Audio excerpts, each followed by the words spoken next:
Police detained me for 8 days because my husband criticized Lai Mohammed.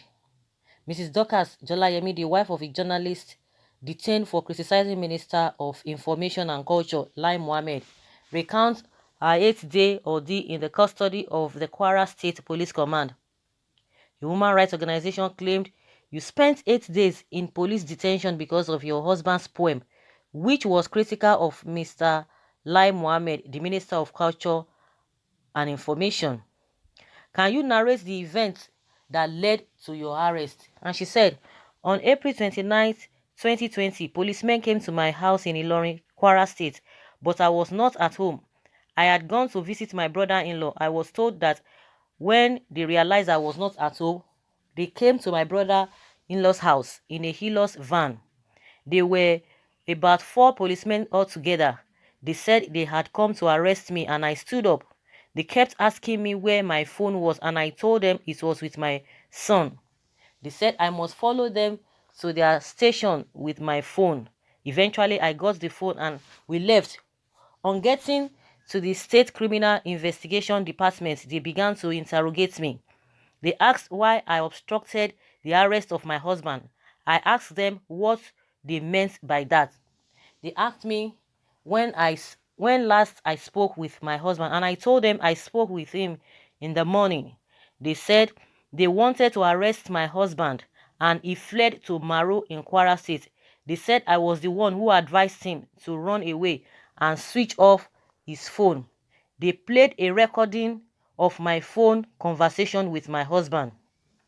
Apparently, they had bugged my phone and that of my husband. I admitted that indeed I told my husband to run away, but it wasn't a crime because I didn't harbor him.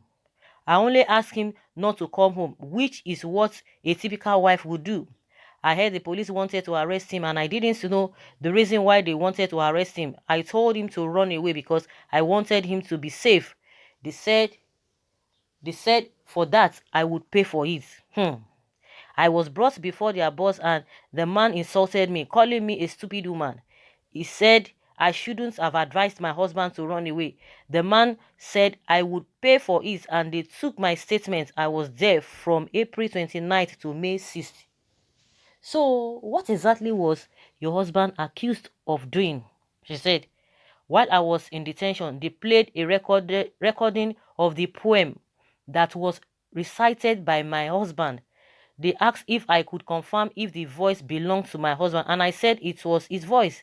They said, how could my husband be insulting Lai Mohammed, a minister? They said it was Lai Mohammed that ordered them to arrest him. When you were in detention, were you tortured by the police? She said my experience in police custody was horrible. It was my older sister that was bringing food to me. I wasn't allowed to communicate with anybody. They didn't let me speak with my son. I slept on the corridor of the toilets. The place was horrible. I couldn't sleep most of the time because of mosquitoes. I would stay awake most nights to ward off the mosquitoes. Did you have access to your lawyer during that period? She said, no. They didn't even allow me to talk to anyone, not even to my lawyer. Did the police also arrest other relatives of yours? She said my husband's younger brother, Mr. Joseph Jolayemi, was arrested on April 28th. He was arrested because of my husband. At the time of his arrest, he was accused of possessing a stolen cell phone. However, on getting to the SCID, he was interrogated. The police asked him questions about my husband. They subsequently played a phone conversation he had with my husband. It was obvious that this phone had also been bugged. Okay, his phone has also been bugged.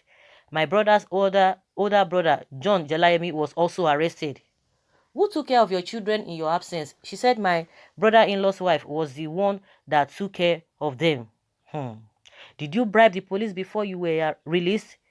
She said, when my husband finally presented himself a week later, we were released. He came with a lawyer, so we signed some documents. I can't really say what happened afterwards. I don't know if the police were giving money or not. My brothers-in-law may know. How has your health been since your release? She said my 2 brothers-in-law My brothers-in-law and I were all hospitalized after we were released. We spent about a week in hospital. We had severe malaria. It was a traumatic experience. Have you had contact with your husband since his arrest? She said, last time I saw or spoke to my husband was on May 5th, 2020, the day he turned himself in at the SCID. On Thursday, which was May 7th, he was taken to Abuja, and since then, he has remained there. Do you know if he is alive and well? Sincerely, I don't even know if he's alive or not, because I have no access to him.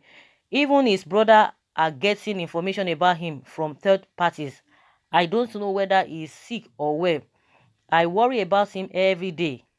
Have you made attempts to plead with Lai Mohammed to drop the case? She said, according to my brothers-in-law, they sent representatives to plead with Lai Mohammed to drop the case. They said the Oba of Ilala in Kwara State and some other traditional rulers had gone to the minister to plead with him, but he has refused to respond. Some even went to the minister's hometown in Oro to plead with elders in his community, but there has been no positive response. So guys, that is the wife of the detained journalist that was arrested because he read poem, and it was talking about Lai Mohammed. Honestly, a lot of people have been looking for the poem. I don't know whether some people have gotten hold of that poem for us to even know what happened there. You see these people. You see Lai Mohammed. Whether the aid of Mohammed was telling Lai Mohammed was telling us that he doesn't know anything about it, that he was not the one. We did a video concerning this, or did this concerning this, that he was not aware, that he doesn't know who arrested the person. So the police will just go there and be arresting people without you ordering them, or some people were doing it on your behalf. And now, since this news broke out, it's going to like 1 week or so. So Lai Mohammed did not know. If you did not send them, why didn't you tell them that I didn't send you guys? You just leave the guy. So a lot of people have been speaking, even on radios, everywhere. People have been talking about this, and a lot of people are trying to say, now you can imagine the same Lai Mohammed. Somebody was even saying, I heard somebody speaking on radio that Lai Mohammed was giving this kind of treatment about 7 years ago. Lai Mohammed was crying, and the particular person was like, oh, Lai Mohammed, don't worry, that was an injustice, that the power will change and but now the person said he's disappointed that the same Lai Mohammed that was crying that he was being he was treated badly, and a lot of people are like, irrespective of what the journalist must have done, whether he abused you or whatever, you have the right. Lai Mohammed has the right to sue the person or take the person to court. But there's what people are still saying now again is that gone are those days. This is not the era of those days that somebody will commit an offense, you arrest another person. No, it does not work that way. At this age and time, that was done in the military era, and now that is what they are practicing. Lai Mohammed, up to this time, even when we were talking about it some days back, we were like, okay, for the benefit of the doubt, maybe some people were overzealous. They wanted to work on behalf of the what is it called, the Lai Mohammed. But since that time, they've heard about it, and you want to tell us that he does not know anything about it. You can imagine, irrespective of what the man has done, the reasonable thing, according to law, is for him to go and sue the man for defamation. That is it. Not detaining people. Not that detaining him at this age and time. You that you call yourself a public officer, a government official, doing this kind of a thing. Do you now see the reason? Somebody was saying it that time when this issue of hate speech bill was coming out. Somebody said it was the same Lai Mohammed that instigated one of the lawmakers to propose that bill. Is it not? Is it not evidence now? Are we not seeing the hand of whether they always say hand of Saul or hand of Esau or something? It's playing out. The same man, the same Lai Mohammed, and a lot of people now have been rendering a encomium to good Lord Jonathan. Do you know what they did to that man? All manner of insults, millions of insults, even his wife did all manner of things. Did they even harass anybody? They didn't even behave as if they heard anything. They heard what people were saying. Buhari, Tinubu, most especially this Lai Mohammed, now he get mad pass. Now this Lai Mohammed get mad pass. They insulted the hell out of good Lord Jonathan. Jonathan did not even behave as if he heard what they were saying. See the same people now, they have not even started anything. No wonder they were like, oh, fake news, this and that. And people say, if anybody wants to talk about fake news or criticizing people, like Mohammed does not have the moral justification to even talk. To even talk. I don't even know. Once they just get to that power, as in fact, and see them, they are old people. They are not. It's not as if they are younger ones. They are old people. They will tell you, the younger ones that want to go into to vie for any position to be one of the leaders, they will tell you go and start from the scratch, go and learn. You have not learned anything. So is it the kind of things they are teaching younger ones to learn as old as they are? You just be surprised once they just get that power. It has nobody can talk to them. The same Mohammed that abused a hell lot of Jonathan and a lot of all these those who are in opposition. You see them. That was why somebody was, maybe, of course, he's going to do that. That there was an old man, a 70-year-old man that was arrested and sentenced in Katsina because he insulted Buhari. What did he do? Because the man lost a lot of things, lost his brother because of Esme. The same thing he wants to do, and he's been keeping quiet. If you don't know anything about it, then why didn't you speak up? He said he does not know. And meanwhile, from this woman's account, she's saying that they told them that it was like Mohammed that ordered their arrest. And now people have been going from places to beg. Who you be? You don't be anybody. It's the same masses that put you guys there. These are the same masses. You don't want them to criticize you. You don't want them people to talk anything. He's the one who said, oh, he's not apologetic about it. When he talk about Boko, that they have been defeated. They have been decimated. They have been technically wanting. They don't want people to just say anything. They don't want people to criticize them. Everything all correct, sir. It's not going to happen. If not that Nigerians stood that no way you cannot, this bid, it will not go anywhere. And we learned that he was the one who was instigating all those lawmakers. That was what we heard. Is it not playing us now? It's playing us. It's really, really playing us. Very, very unfortunate. You see them? They will abuse other people. They don't want other people to abuse them. You can imagine. Okay? Someone says, I think people in public offices should be man enough to tolerate criticism, no matter what form they come.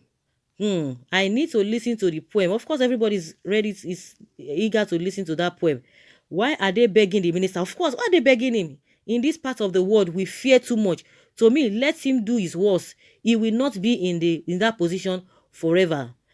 That amounts to the offense of unlawful detention or kidnapping. You cannot make suffer for the offense you commit or the offense the other people commit.